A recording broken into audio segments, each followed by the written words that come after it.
My name is Marcus Hale, and 3 months ago, I stood in the break room of my downtown office suite, steam curling from a paper cup of stale coffee, while I tapped through the final itinerary for a luxury fall getaway. The leaves in the Adirondacks would be peaking that week, orange, red, gold, all fire and grace. I had reserved a sprawling, multi-level cabin nestled against Mirror Lake with a full kitchen, hot tub, fire pit, and private chef service. It took months of coordination. 8 guests, my wife's family, each with their quirks, diets, demands. I handled it all. I paid for it all. No one asked me to. No one thanked me either. But that's what I did, what I always did. I showed up. I provided. I had just triple-checked the dinner arrangements and confirmed the sunset hike when my phone buzzed. I thought it would be Jasmine texting to thank me or maybe to remind me to bring her favorite throw blanket from the storage closet upstairs. Instead, it was a message I've read over 100 times since. Hey, quick change, Morgan's boyfriend is taking your spot. He's more fun and fits the vibe better. Hope that's okay. I stared at the screen. It was like someone had opened a trapdoor beneath me. No punctuation outside of that casual little period at the end. No explanation. No apology. Just a statement, like I was a pair of shoes she swapped out for heels. Trevor, the boyfriend of her sister Morgan. The guy who laughed too loud, bragged too much, and talked over everyone like a walking reality show audition. He was taking my place. In a house I booked. For a trip I paid for. The first reaction was silence. My coffee grew cold in my hand. My fingers hovered over the keyboard as if they still had work to do. But my mind was suddenly blank, empty of anything except a growing heat that started in my chest and crawled up to my jaw. It wasn't rage. Not yet. It was something colder. A numb kind of realization. I typed 2 words. Got it. Then I hit send. And immediately opened the travel app. One by one, I began canceling everything. The van rental? Gone. The private chef? Canceled with full refund, minus a courtesy fee I let slide out of my own pocket. The Esmores kits I ordered and had custom labeled with each guest's name? Scrapped. The thermal gift bags packed with high-end skincare and matching fleece socks? Marked as return to sender. Every line item in the itinerary I had carefully built over 3 months turned to dust under my fingers. It wasn't a tantrum. It was a withdrawal. A step back from a stage I realized I never belonged on. I didn't even feel the need to ask questions. Jasmine had made a decision. Not a mistake. Not a miscommunication. A deliberate, intentional decision. And that mattered more than the price tags. I looked around the break room. The worn posters about workplace mindfulness. The flickering vending machine. My reflection stared back at me from the darkened microwave glass. A man in a tailored charcoal suit, tie still knotted tight, jaw locked in the kind of restraint that comes only when you've spent too many years biting back every feeling just to keep the peace. I'd done everything right, and still been erased. The kicker? No one even reached out after that text. Jasmine didn't send a follow-up. No, I know it's last minute, or maybe we can do something just the 2 of us later. Just silence. As if I wasn't even a ripple in their plans. As if Trevor had always been the better fit. I sat at my desk that afternoon, staring at the folder where I kept all the travel confirmations. Printed. Labeled. Color-coded. Each guest's name was embossed in gold script on a tab. Everyone except mine. It hadn't felt necessary to include myself. I'd known I was going. I had built it for them. For us. But I wasn't on the guest list anymore. There was no fight. No slammed doors or shattered glasses. Just the dull ache of invisibility. And that, I think, is what finally made something inside me shift. Not explode. Just shift. For 7 years of marriage, I had been the organizer, the fixer, the dependable one. I booked the dinners, remembered the birthdays, showed up for every family function with gifts, jokes, and grace. I was polite when Jasmine's sister mocked my work ethic. I laughed off her mother's backhanded compliments. I absorbed the dismissiveness, the subtle digs, the way they never quite said thank you. I called it love. I called it patience. But a man can only be invisible for so long before he decides to disappear on his own terms. That afternoon, I didn't raise my voice. I didn't call Jasmine or drive to her office demanding answers. I didn't even tell anyone what I was doing. I just closed the folder, deleted the travel reminders from my calendar, and let the silence take its place. The silence, for once, felt honest. In that text, that single, careless sentence didn't just change the trip. It changed me. It showed me exactly where I stood. and just how far I was willing to step away. It had started long before that text 6 months ago, to be exact. Back then, I was doing what I always did, showing up, quietly, reliably, without fanfare. I'd carved out 2 weeks of my packed schedule, moved meetings, postponed a keynote presentation, and politely declined a board retreat in Aspen just so I could match Jasmine's family's availability for a perfect fall week. Her words, not mine. She looked up from her tablet one night and said, "Make it memorable for my family." No mention of us. No shared vision of relaxation, romance, or connection. Just them. So I did. I researched dozens of rental properties across New England before finally choosing a cabin in the Adirondacks, a sleek, glass-front beauty with a view of the lake and pine-lined trails curving through golden woods. The place wasn't just luxurious, it was curated. I even made sure each room had adjustable heating panels because Claudette, Jasmine's mother, always complained about how mountain air froze her bones. I booked a private yoga instructor for the mornings, a wine tasting for midweek, and a cozy bonfire experience for their final night. Jasmine's father liked scotch, so I added a bottle of 18-year single malt to the delivery list. I arranged everything down to the welcome kits, monogrammed water bottles, trail mix, artisan hot chocolate, and fleece socks. And still, I wasn't on the list. Not a single person asked if I had preferences, what hike I might want, what room I'd like, what activity would help me unwind. I was the silent engine behind the curtain, pulling levers to make sure everyone else had an unforgettable experience. Jasmine would beam and say, "My husband planned it all," and they'd smile politely and nod, already moving on to Morgan's latest drama or Claudette's health updates. I wasn't part of the family dynamic. I was the service provider. I should have seen it when Morgan made a joke at brunch 2 months ago. Marcus is basically the family concierge. She'd said it like a compliment. I even smiled. That's how deep I was in it. Smiling while they dismissed me, making peace with being useful instead of seen. The truth is, I had paid for the house. Every square foot of that cabin, every pillow, every bottle of imported olive oil in the kitchen was covered by my card. And still, I wasn't invited in. The irony? The itinerary folder I printed sat in my study, thick with details and plans. Each person's name was embossed on the front cover in elegant gold script. Claudette, Jasmine, Morgan, Trevor. Even Jasmine's cousin Dorian, who RSVP'd last minute, had a tab. Mine? Nowhere. At first, I told myself it was just an oversight. I knew everything inside. It didn't matter if my name wasn't printed. But now, I realize how that folder, polished, complete, impersonal, symbolized everything I had become in this relationship, the architect of everyone else's comfort, invisible in the design. After the text from Jasmine came in, the one where she casually replaced me with Trevor, I stared at that folder. I ran my hand across its surface, felt the texture of the heavy cardstock, the embossing I had paid extra for. Each letter gleamed under the desk lamp. Every name but mine. I was the man who made the table and never got a seat. When I first met Jasmine, she was electric. Ambitious, sharply dressed, always chasing something better. I admired it, loved it even. But somewhere along the way, her ambition turned inward, became image management. She curated not just outfits and events, but people. And I started to feel like a prop she brought out when it suited the narrative she wanted to tell. Marcus booked it, she'd say. He's really good at that stuff. Good at that stuff. Not loved for it. Not appreciated. Just good. I remember one evening as we were finalizing plans, Jasmine looked up from her laptop and asked, "Do you think you can get gift bags personalized in time?" I said I'd check.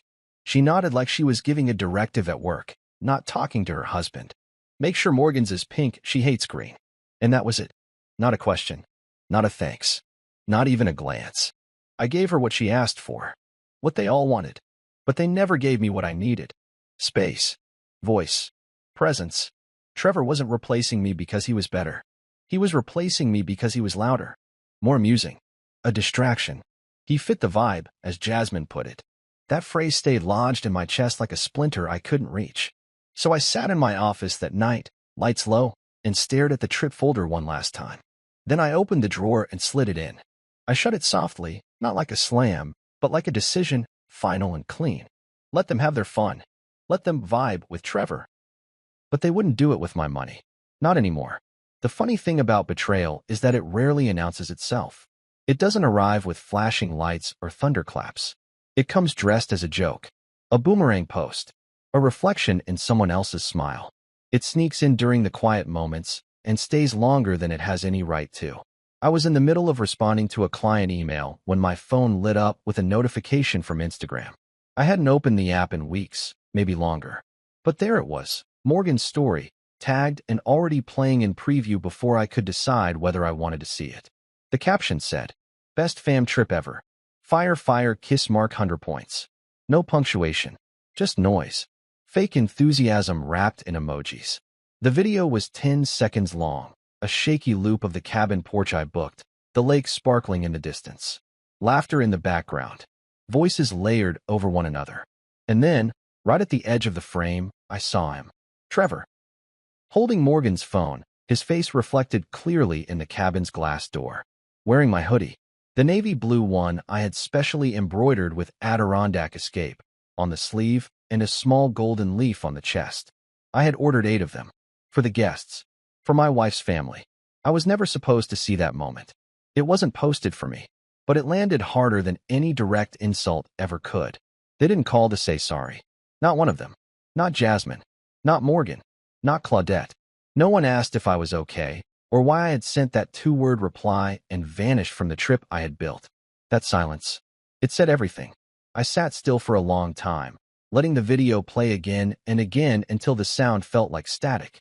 Until the reflection of Trevor grinning into the camera blurred into something meaningless. I didn't cry. I didn't scream. I didn't even curse. That kind of pain doesn't provoke rage, not right away. It creates a vacancy. A quiet space inside you where the truth settles like dust. Then I opened my laptop. Cabin reservation? Canceled. Full refund. Minus a fee I chose not to contest. I let that little loss sit there as a marker, an offering to closure. Transportation service? Blocked. Their pickup would never arrive. The driver was kind. Apologetic. I tipped him anyway. Activities? Gone. Hiking guide? Notified. Wine tasting? Called off. Private chef? Released from duty. Everything they were expecting unraveled beneath their feet like a magic trick in reverse. One swipe at a time. I didn't write a group message. I didn't threaten anyone or make a scene. I simply reversed the course they had charted without me. When it was done, I leaned back in my chair and exhaled through my nose. That's when Carson, my assistant, stepped into my office. "Sir," he said, eyes flicking to the screen as he noticed the array of cancellation confirmations. They didn't even see it coming, did they? I smiled faintly. Not with joy, just with acknowledgement. He was right. They didn't. Because they had never seen me, not really. They saw a resource. A card that paid. A man who could be counted on but never considered. Carson didn't ask questions. He just nodded, sharp and professional, then left me in peace.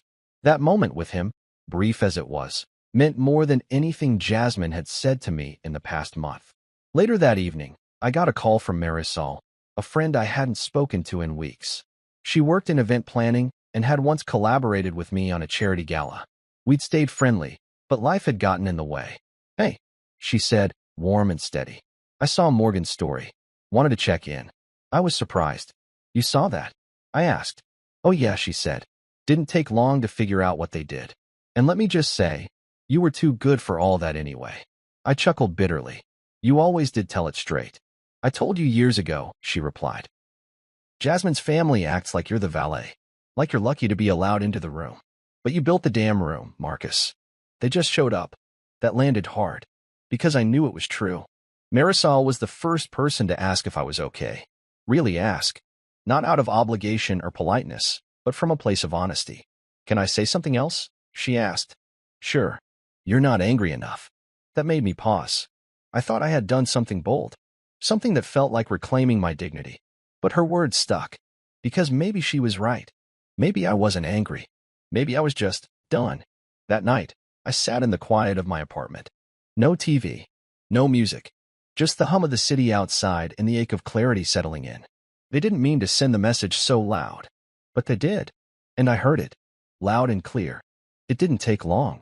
24 hours after the trip started imploding, my phone lit up like a burning building. First came the group chat. Ironically titled, "Fall Fam Vibes Maple Leaf," where Jasmine sent a text so thick with rage, I could almost hear her pacing through it. "What did you do?" There was no, "Hey." No, "Can we talk?" Just panic and blame. Not a single syllable of curiosity. Not even a hint that she understood why something might have happened. Just those 4 words in all caps, like I was a child who had knocked over her favorite vase. Then Morgan chimed in, predictably, with the grace of a sledgehammer. You're ruining everything. We're stranded here like idiots. Like idiots. As if I had humiliated them on purpose. As if I were the villain in the story she wrote without ever asking for my ink. I read her words twice, then a third time, and still couldn't find a single drop of accountability in them. They hadn't seen me in the reflection. They had only seen the mess I left behind once I was gone. And then came Claudette. A voice note. Because of course, when Jasmine's mother had something to say, she needed to perform it. Her voice carried its usual flair, half melodrama, half sanctimony. Marcus, she began, as though she were beginning a sermon. What you've done is deeply immature and hurtful. These are family memories. You don't just cancel people's experiences because you're having a little emotional moment. That's not how adults handle things. I'm appalled. Jasmine is in tears. I played it twice just to be sure I heard what I thought I did. Appalled. Because I no longer funded their version of family. A little emotional moment. She said it like my erasure was just some passing mood. Like being replaced and disrespected by the people I supported for years was something I should have brushed off like lint. But here's what hit me the hardest. Not once did any of them ask, why would he do this? Not once. That was the clearest message of all. Because people who care. Even if they're confused, even if they're hurt, they pause long enough to ask the question. Why? But when someone's used to you absorbing everything, holding your breath so they can have more air, your silence becomes part of their design. And when you finally stop playing along, they call it sabotage. The truth was simple. I'd always been the wallet, not the welcome. I had bankrolled their retreats, holidays, spa days, dinners, and weekend brunches without flinching. Jasmine used to say things like, Marcus always handles it, like it was a compliment. It wasn't. It was a role, assigned, expected, and permanent. I used to think love was sacrifice. That being useful made me irreplaceable. But I wasn't. I was just convenient. And when someone more fun came along, someone who fit the vibe better, they tossed me out like I was the one extra suitcase they didn't have room for. What really dug deep was how fast it all unraveled. Not just the logistics, but the illusion. Their anger wasn't rooted in betrayal. It was inconvenience. They weren't heartbroken that I wasn't there. They were furious that the trip couldn't continue without me. That the machine didn't run when I stepped away from the controls. Their outrage had nothing to do with me as a person. It had everything to do with me as a provider. And now that the provider had gone silent, the structure collapsed. Later that day, I got another message. This time, a private one from Jasmine. Call me. Now. I stared at the screen, thumb hovering. I didn't. She followed it with a single line. I can't believe you'd humiliate me like this. That word again. Humiliate.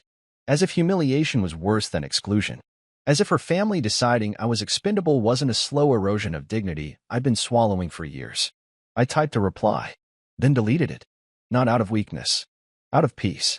Because no message I sent would be read the way it needed to be. They weren't listening. They were defending themselves against a version of me that had only ever existed to serve them. And now that version was gone. That night, I sat by the window with a glass of bourbon, watching headlights slide past my building. I remembered all the holidays I spent ironing napkins, preparing dishes, stringing up lights while they posed for photos. All the times I sat quietly while Claudette made comments about my upbringing or Morgan cracked jokes about how I was too formal. All the small moments I let pass so the larger illusion could survive. I thought back to the beginning of my relationship with Jasmine, how bright she was, how drawn I was to her ambition. I thought we were building something together. But over time, it became clear I was building and she was performing. And when those two energies stop matching, one of them always burns out. I didn't reply to the messages. Not because I didn't have anything to say, but because, for once, I was finally okay not explaining myself to people who never cared to understand me in the first place. Let them sit in their perfect cabin. Let them scream into the group chat. Let them realize the cost of treating.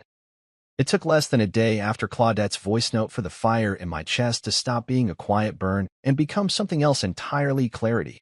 I had been quiet too long, too accommodating, too predictable. They weren't shocked that I canceled the trip. They were shocked that I did something that reminded them I could still make decisions without asking for their blessing. That realization was both sobering and electrifying. So I walked into my home office, sat down at my desk, and opened my financial dashboard.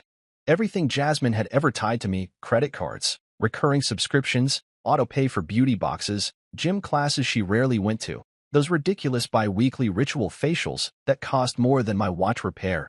I flagged them all. Not in anger, but with surgical precision. No outburst.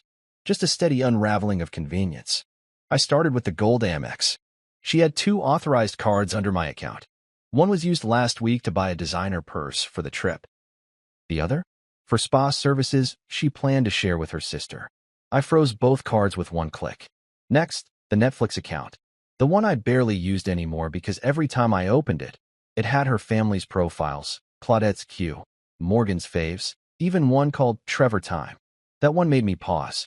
I stared at the profile picture, an avatar with sunglasses and a stupid grin.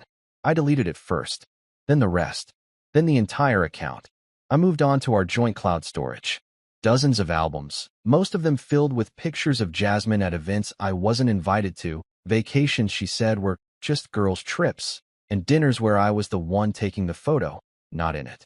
I backed up what mattered to me, my work, old photos of us in the first few years, the one with my father before he passed, and cleared the rest.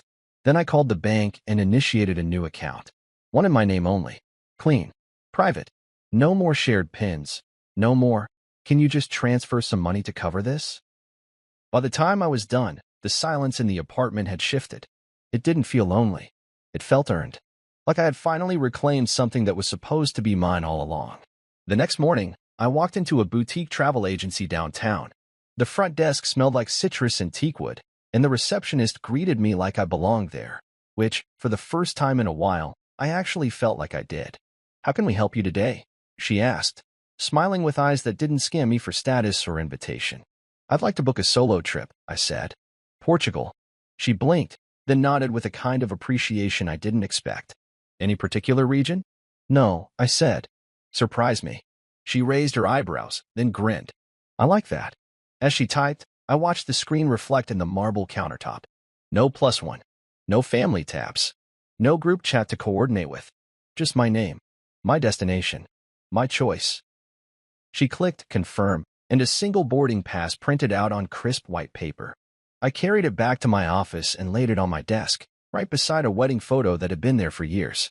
The one where Jasmine wore ivory lace and I stood beside her, beaming, foolishly hopeful. I turned it face down. Not out of spite.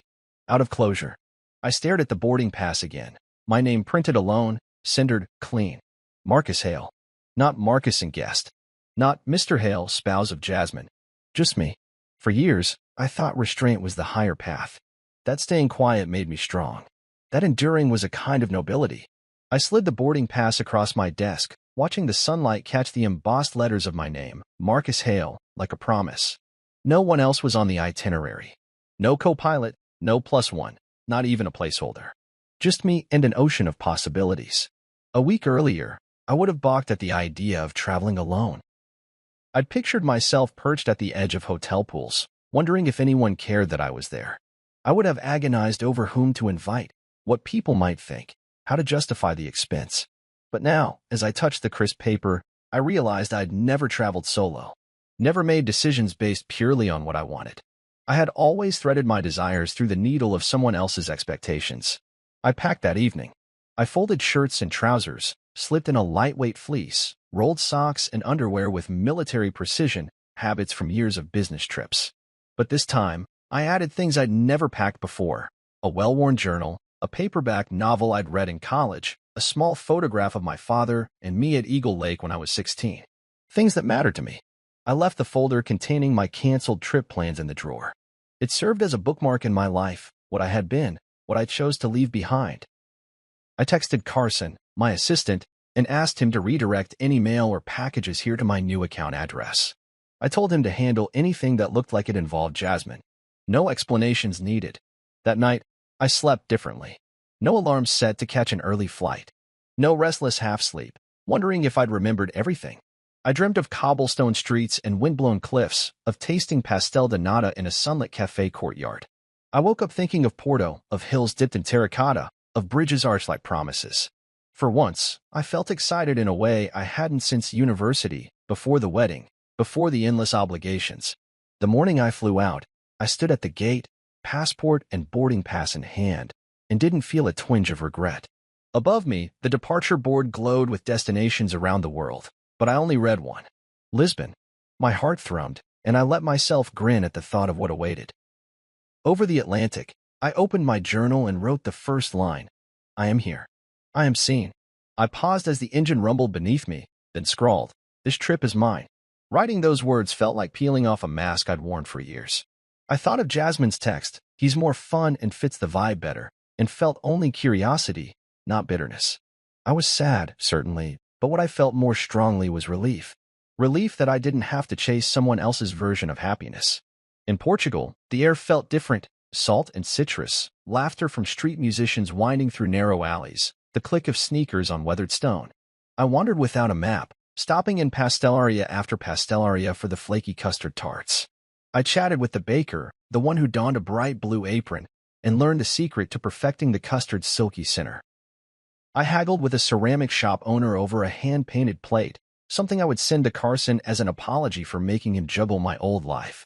I didn't care about looking foolish. I cared about feeling alive. One evening, I crossed the Dom Luisi Bridge at dusk. The sky was a gradient of orange and lavender, and I leaned over the metal railing, watching the river flow beneath me. A woman selling postcards offered me a glass of port. We toasted to strangers finding their way. I realized that in dissolving my old financial ties, in canceling that cabin trip and freezing cards, I hadn't lost anything fundamental. I had shed everything that wasn't me. On the flight back, I revisited my journal. Pages of reflection, of small triumphs, a conversation I led in a cafe, a hike along the Arabada foothills, a night spent reading by a harbor lantern. I wrote. I took my seat. No substitutes allowed. Every word echoed the lesson I'd learned back home. You build your own table, and you get to choose who sits with you. If no one cares to pull up a chair, you eat anyhow, and taste freedom for the first time. When the wheels on the runway kissed the tarmac at JFK, I didn't dread re-entering my old world. I looked forward to it, because I carried something back with me: a single boarding pass worth of courage and a name that belonged solely to me. I was no longer the quiet provider, the invisible supporting actor in someone else's drama. I was the lead in my story. I cleared customs, collected my single suitcase, and left the airport feeling rested in a way I never had after hotels and conferences. Marcus Hale had returned, and this time, I was ready for whatever came next. Standing outside the terminal, I slipped the boarding pass into a small frame I carried in my bag, a keepsake of the journey, of the decision to be seen. I tapped the glass and smiled. I paid for everything I owned. I booked every trip I took, and I invited myself in. When Jasmine walked through the door 3 days after the canceled getaway, the echo of her suitcases hitting the hardwood floor sounded louder than any argument we'd ever had. I watched from the living room, where the late afternoon light slanted through the blinds and fell in bands across the rug, painting the air gold and dust motes in slow motion. She stood in the entryway, shoulders hunched, voice wavering between anger and desperation. "You embarrassed me," she accused, each word sharp as a knife. "In front of my entire family." Her tone carried more hurt than I felt, and I realized in that moment that she believed her reputation was more fragile than our marriage. I let her have those words, let them hang in the air like smoke, because they revealed more about her priorities than any apology ever could. I didn't rush to soothe or explain. Instead, I rose from the sofa and crossed the room with deliberate calm, carrying a simple white envelope sealed with a strip of red wax. She looked at me, eyes wide, mouth opening and closing like a fish out of water, searching for words that would somehow shift the balance of power back into her favor. I handed her the envelope without a word. The silence stretched until she tore the flap and pulled out its contents, a stack of crisp, unblemished receipts listing every cabin rental, activity fee, dining charge, and gift bag cost I had covered, a printed screenshot of her text to me. "He's more fun and fits the vibe better," time-stamped and undeniable, and beneath them, a single handwritten note on my personalized stationery: "You traded me for entertainment. Now pay your own bill." I watched as her face drained of color, the defiance in her eyes flickering into something that looked like guilt or fear. Her hands trembled as she sifted through the receipts again, tracing numbers in defeat. The weight of the paper in her lap felt heavier than any word I could speak. At last, she looked up, voice barely a whisper. "Marcus," but she didn't finish, because the truth of what I'd given her sat between us, unspoken but crystal clear. I had been the one footing the cost of her curated life, and now I was asking her to bear it herself. She sank onto the edge of the sofa, the envelope still in her hands, and tears slipped down her cheeks. I could see in her reflection, through the glass of my coffee table, how small she had become, reduced from the woman who once ruled every room to someone trembling under the weight of her own actions. I felt a flicker of sympathy because I knew what it was to be cornered by expectations. But sympathy turned to resolve when I remembered how easily she had cast me aside for a more entertaining prop. I took a slow breath and said, "I'm not angry, Jasmine. I'm done. I invested in a partnership, not a performance." My words were simple, but they carried the heft of every dinner I'd cooked, every trip I'd planned, every moment I'd swallowed my pride to keep the peace. She looked at me then, really looked, and I saw something shift in her eyes, recognition that the man she married still existed beneath years of acquiescence, and that he would no longer be silent. She tried to speak again, this time with apology on her lips, but I shook my head. "Don't," I said softly. "Save it." And I meant it, because I wanted her to understand that this moment, this confrontation, wasn't the start of anger or vengeance. It was the culmination of every unnoticed sacrifice. It was the moment when I recognized my own value. I turned and walked down the hallway to her bedroom. Jasmine's footsteps followed, light and hesitant, like a child trailing after her parent. I stopped at the doorway and looked back. She stood framed in the corridor light, eyes glistening. "Marcus, please," she whispered. But I didn't step forward. I just shook my head and said, "Your call." Then I walked inside, closed the door gently, and left her standing in the hallway, the envelope hanging limp in her hand, our lives forever divided by the paper I had placed between us. A week passed in an uneasy haze, days marked not by our calendar events, but by the tightening of my chest every time I thought of Jasmine's mother's voice note, every time my phone rang, and I wondered which member of her family was calling to demand answers. I maintained my routine, early morning workouts, back-to-back client meetings, lunches at my desk. Yet beneath the facade of normalcy, something shifted inside me. I no longer answered calls from unknown numbers, and I didn't open emails from Jasmine's account. Distance had become my ally. Then one morning, a crisp envelope arrived in my office mailbox. No return address, just my name printed in neat, serif letters. I paused before opening it, watching the paper flutter under the fluorescent lights. Something about the weight of it told me this wasn't another invitation to family brunch or an apology text in physical form. I slid the envelope open, unfolded the letter inside, and my heart sank at the heading. Notice of claim for damages. It read like a twisted mirror of everything I had done to reclaim myself. Jasmine's lawyer detailed a laundry list of grievances: emotional distress caused by the canceled trip, reimbursement for lost family time, partial ownership of our condo, damages for reputational harm in her social circle. The language was clinical, cold. "We demand payment in full within 30 days.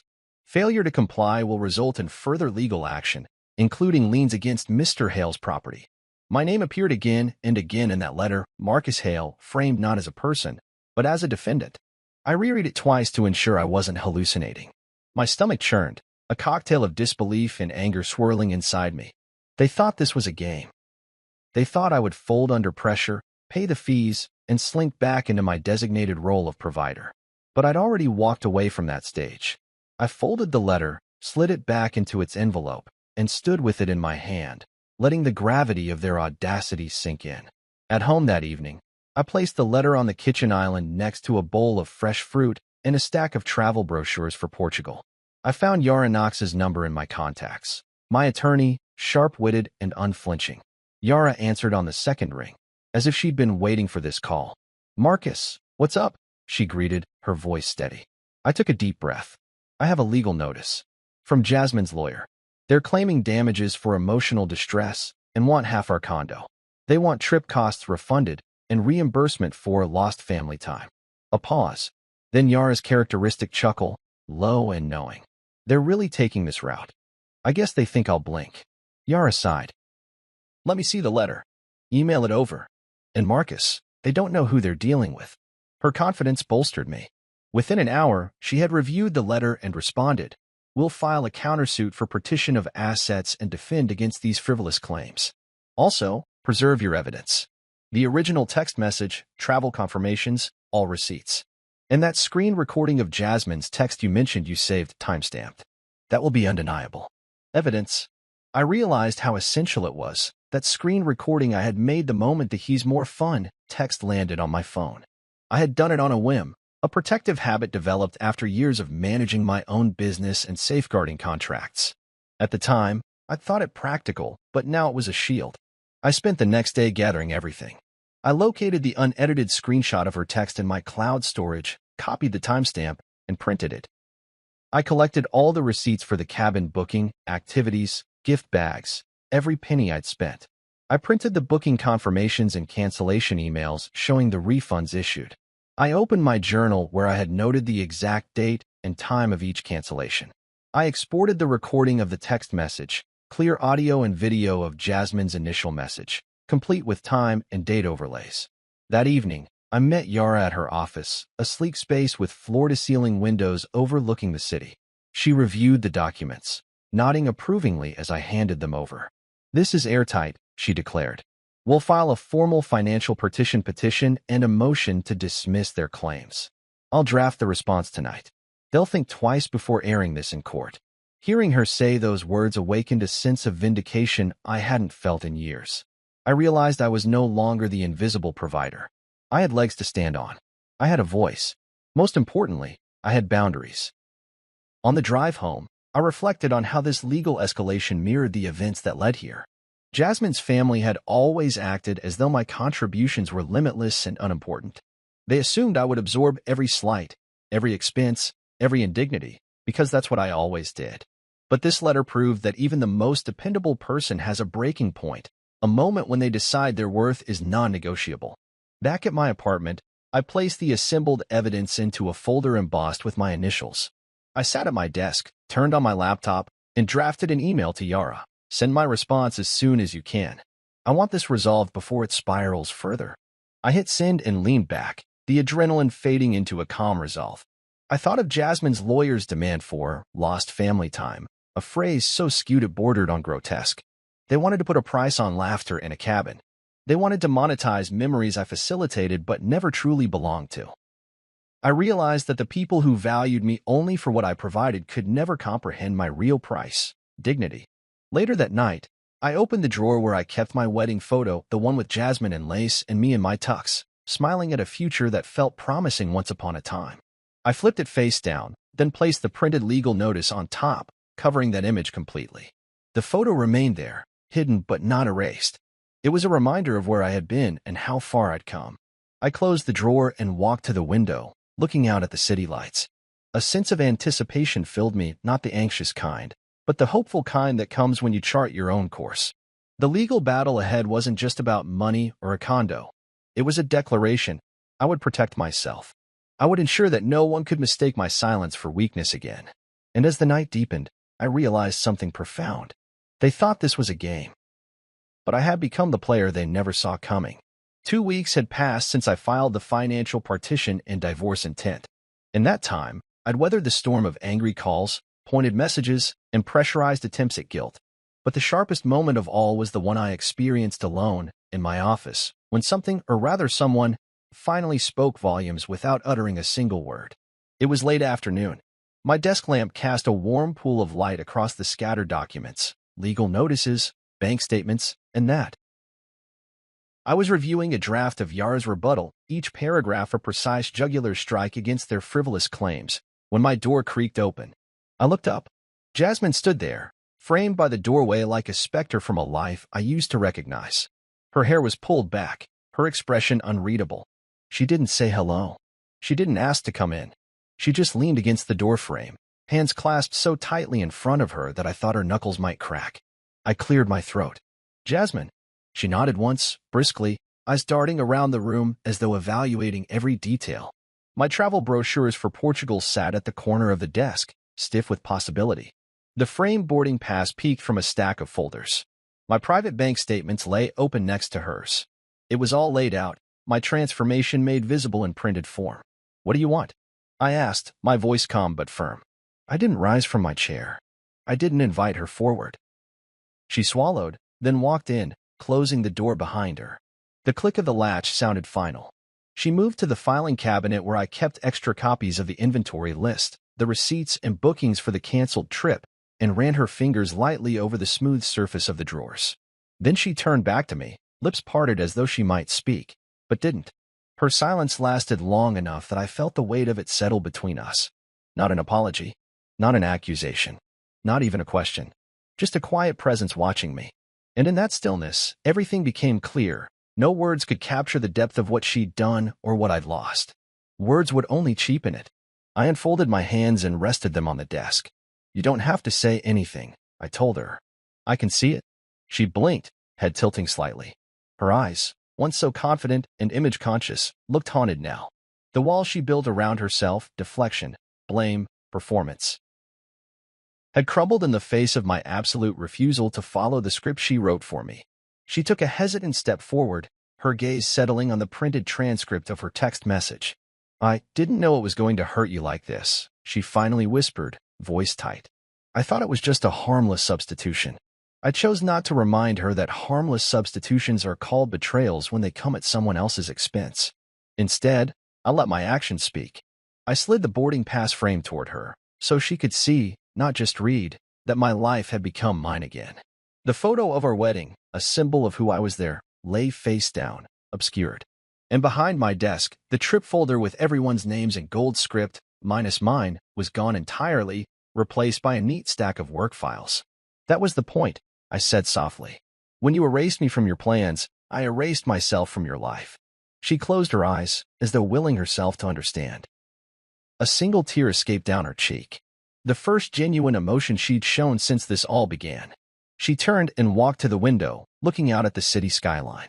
I followed her gaze, buildings lit with the last rays of the setting sun, a reminder that the world moved on, whether we were included or excluded.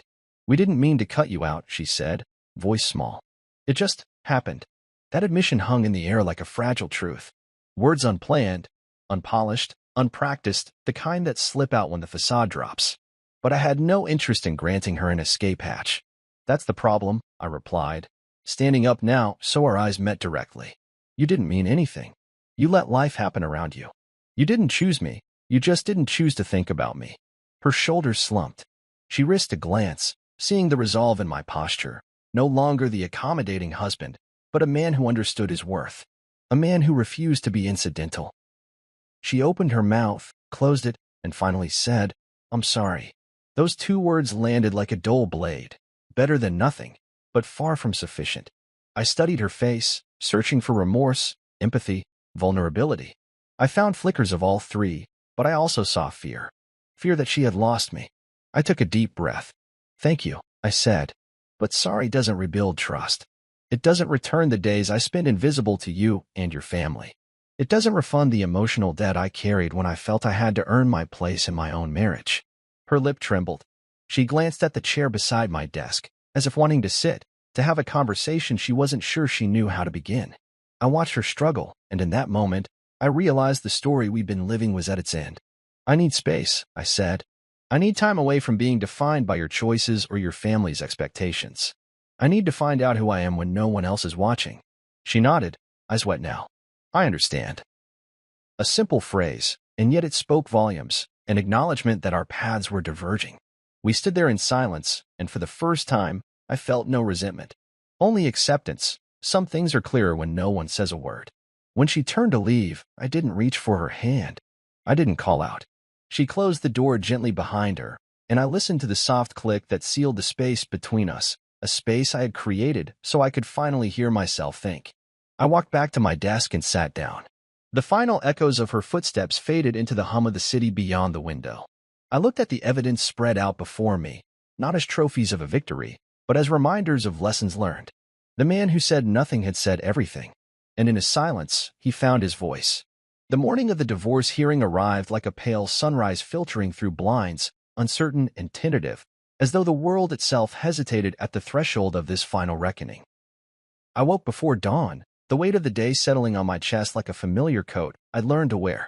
But beneath the gravity, there was a curious lightness, an unshackling I felt in my bones, as though every cancellation, every frozen account, every boarding pass for Portugal had quietly loosened the ties that bound me. I dressed deliberately, choosing a navy suit tailored to my frame, crisp lines that echoed a new resolve. No tie. I wanted restraint without constriction. On the drive to court, the streets were empty ribbons of asphalt, early commuters still cocooned in sleep. I rolled down the window, letting the cool air flick at my hair, and thought about the station where Jasmine's family had once sent me off, replaced by a louder, flashier version of myself. I pictured the train pulling away, my reflection receding in its windows, my old self left behind on the platform. Now, I held a new ticket in hand, one marked for my own destination, with my name and no one else's. The hum of the engine beneath the car felt less like motion and more like momentum, a propulsive force toward the life I was choosing.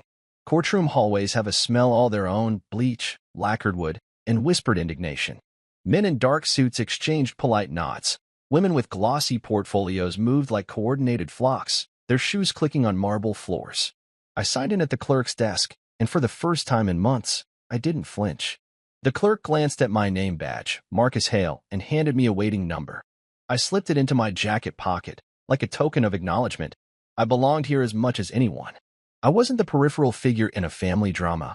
I was a principal actor in my own narrative now. Inside the courtroom, the seats were arranged in rigid rows, spectators to a process that felt part ritual, part theater. I took a seat in the front row, immediately behind my attorney's chair, and set my briefcase at my feet. The judge entered, robes whispering against the dais, and every head bowed in unison. I followed suit, bending at the waist not just out of respect for the bench, but out of recognition for the gravity of this moment. When the judge settled and looked out over us, I met her gaze unflinchingly. I was ready. They called the case Hale versus Hale. 7 syllables that used to feel unreal, like the echo of someone else's life. Jasmine's lawyer stood, composed in a charcoal skirt suit, presenting claims of emotional distress and a demand for joint asset division. I listened as her voice floated over the hushed chamber, claims that I had acted recklessly, that I had upended family harmony, that I should pay for every bruised ego. But beneath her words lay an undercurrent of surprise. How a man they had always expected to comply now stood firm instead of crumbling. When it was my attorney's turn, Yara Knox rose and spoke with precise clarity. She outlined the timeline.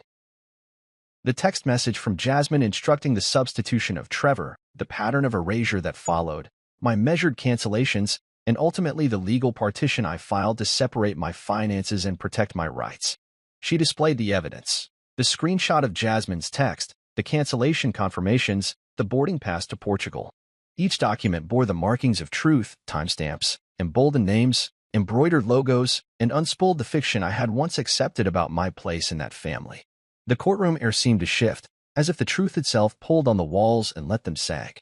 I watched Jasmine when the evidence appeared on the screen behind her lawyer's podium.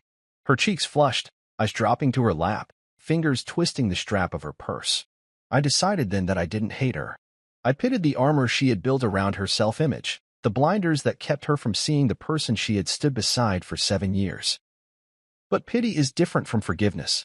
I had moved through pity on my own terms, slowly, deliberately, until I arrived at a place where her apology was neither necessary nor sufficient. I simply observed her as the wife who once thought she could swap me out, then never looked back. When the judge asked if there were any final statements, I rose. My voice felt steady, resonant in the hush that fell over the courtroom. I spoke of partnership, of shared dreams, of the bitterness of being replaced without explanation.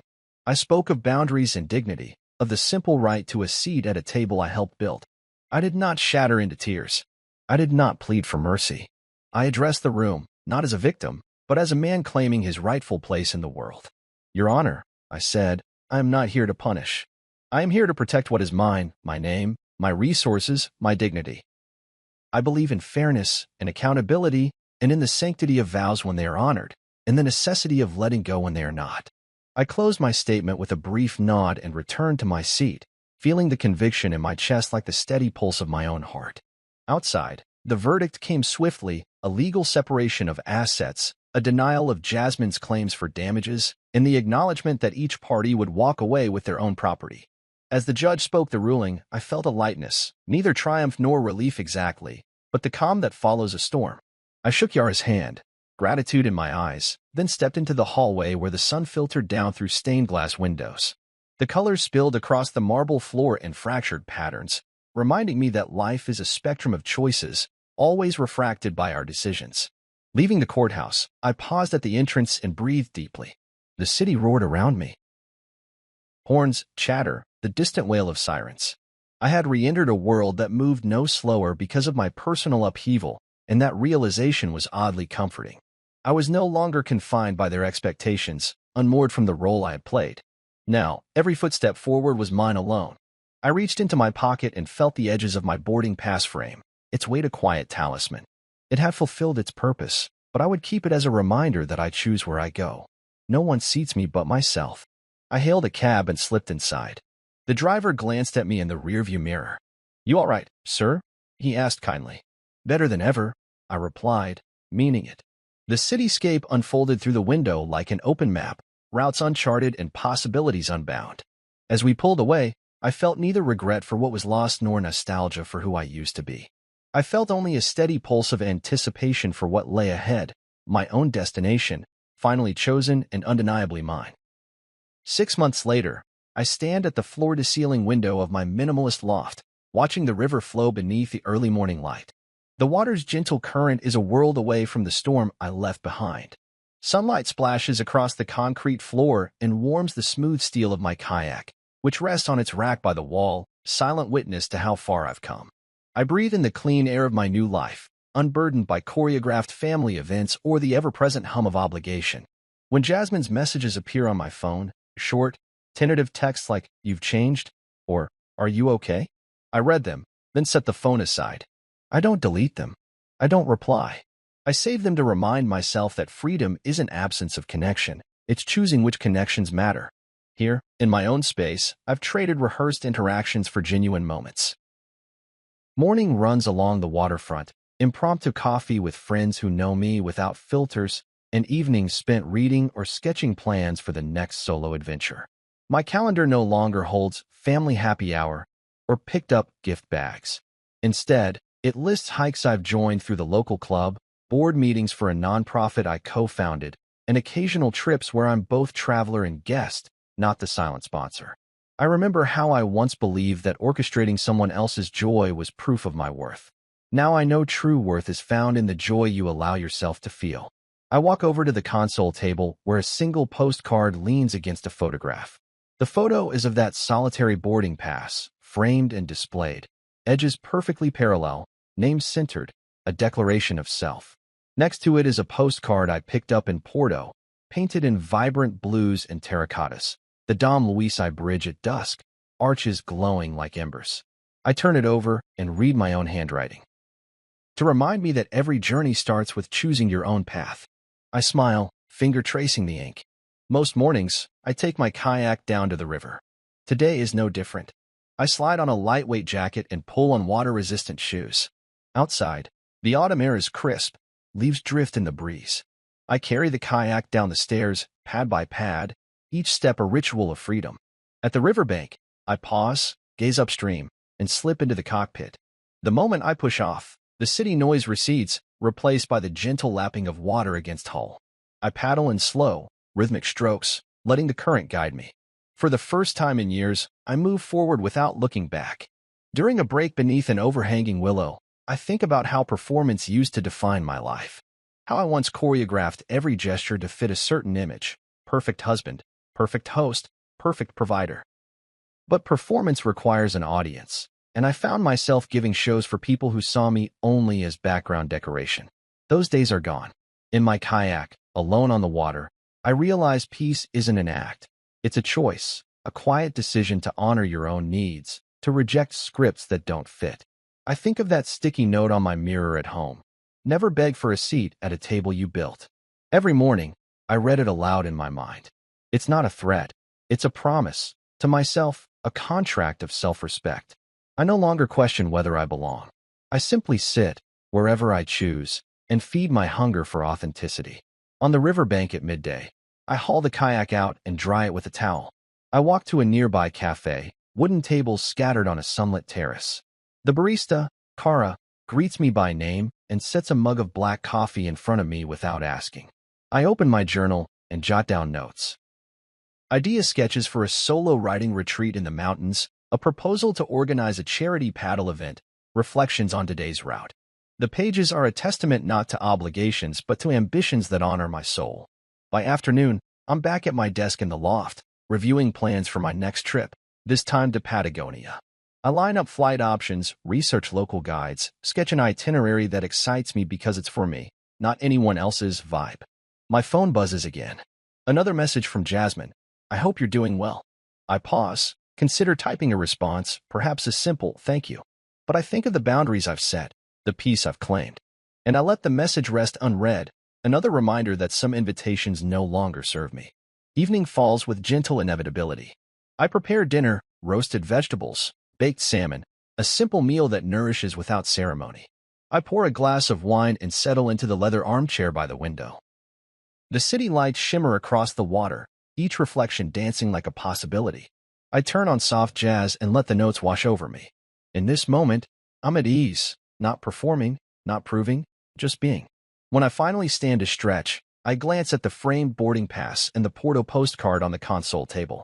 They belong together, two milestones in a journey that began the day I decided I was more than a provider. I step over to the mirror and look at myself head on. I still see the man who planned the perfect getaway, but beneath that, I see someone transformed, confident, whole, free.